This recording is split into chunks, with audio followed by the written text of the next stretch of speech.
Do you think that in the future Australia can have an advantage in those green industries that, in this bill there will be financial incentives to support? Well, the only ones that we know about now is subsidies for solar panels, which, Hydrogen. Frankly, it looks like we will never be competitive in. Hydrogen is underway already. These production incentives, essentially, it's a little bit like paying a barista an incentive to make your coffee. They're already making you a coffee. That's how a production incentive works. It's essentially a government subsidy for something that's already being done. So this is a real concern. Now, we haven't seen the bill yet. Once we'll have a look at the bill, but to me it looks a lot more like spin and vote, a vote-winning strategy or an election strategy as opposed to a genuine economic plan. Now, earlier we were talking about the retailer plan. That is, there'll be tougher fines and also powers of divestiture for retailers, and talking about the dissent from, say, half of the Liberal MPs. What about you?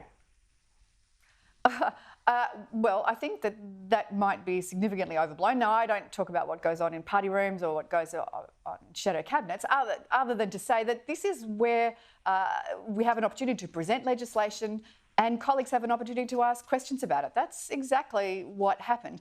This is a really important policy. Grocery prices have gone up 11.4% in the last 2 years alone under Labor.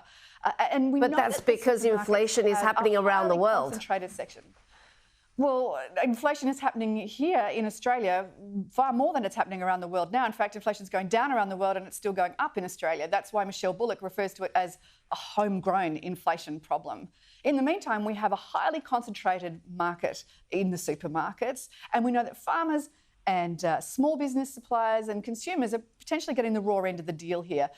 The powers that have been proposed by the coalition simply add one more tool in the shed for the ACCC to use. It's a last response, it's not a first response. It's definitely a last resort policy, and it's got enough safeguards around it to make sure that should it be implemented, there has to be a consumer benefit for it at the end. We need to make sure that jobs aren't lost, that prices do the right thing, and that shareholder value is maintained. So there are safeguards around this policy. Thanks so much, Jane. Struck the right balance. We'll see. Yep, we'll see what happens with this plan. Thanks so much for your time, Liberal Senator Jane Hume.